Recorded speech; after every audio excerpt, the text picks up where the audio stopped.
kembali lagi bersama saya Johan di Jurnal Trading ID. Jadi pada kesempatan video kali ini kita akan membahas kembali untuk update dari pergerakan Euro USD.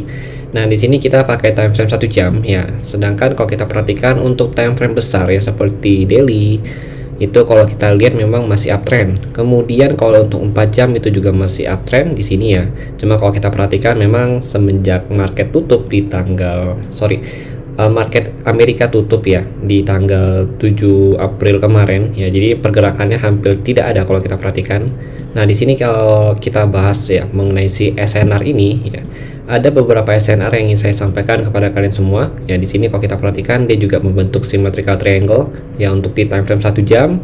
Kemudian di 4 jam juga membentuk ya symmetrical triangle di sini. Sedangkan kalau untuk daily-nya kalau kita perhatikan memang masih sideways. Jadi kalau kita perhatikan di sini, oke, dengan area support ya di harga 8.907 itu untuk support daily dan juga support 1 jamnya.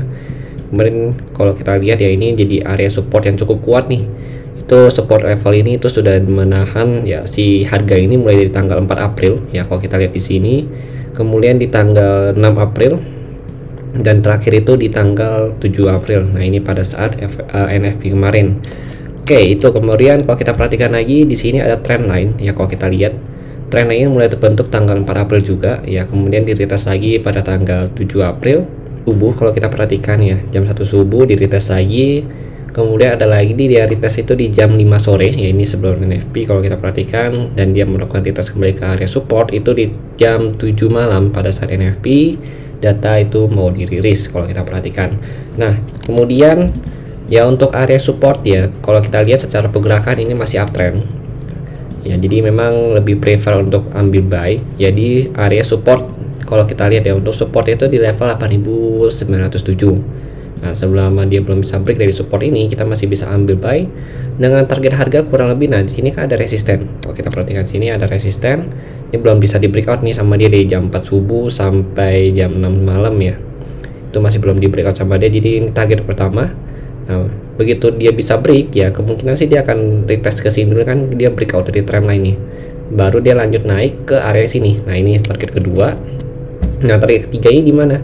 Untuk target ketiga itu di sini di harga 9.677 gitu.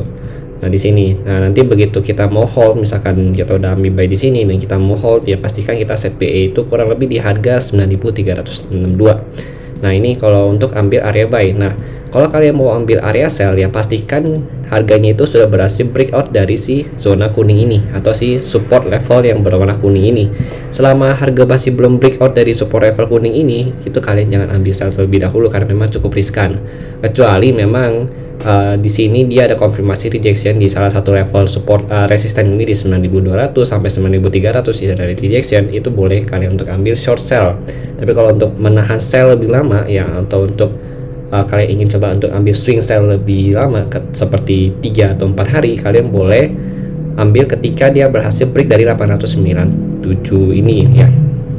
Oke, ini jadi selama dia masih bertahan di atas level support ini ya, pergerakan masih cenderung untuk ke atas. Tapi begitu dia berada di bawah level ini, targetnya di mana sih? Untuk targetnya itu ada di level harga nih, terdekatnya itu di 8.480. kemudian terjauhnya itu kalau kita perhatikan begitu dia bisa break dari level ini itu di 7.895. Nah, kenapa di situ? Karena kalau kita perhatikan ini kan dia breakout nih ya kan, dia breakout kemudian dia baru lanjut turun ke sini gitu. Nah, sebenarnya sebelum dia mencapai area 8.480 itu ada area SNR juga ya.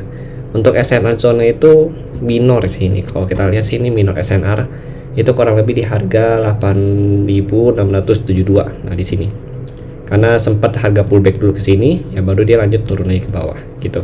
Oke, jadi itu untuk Euro USD di hari Senin ini gitu. Ini nanti butuh konfirmasi harga juga. Nanti mungkin kalian bisa lihat ya konfirmasi harga di time frame 1 jam ataupun di 30 menit untuk yang tradingnya. Oke, jadi sekian dari saya. Terima kasih dan sampai jumpa pada video berikutnya.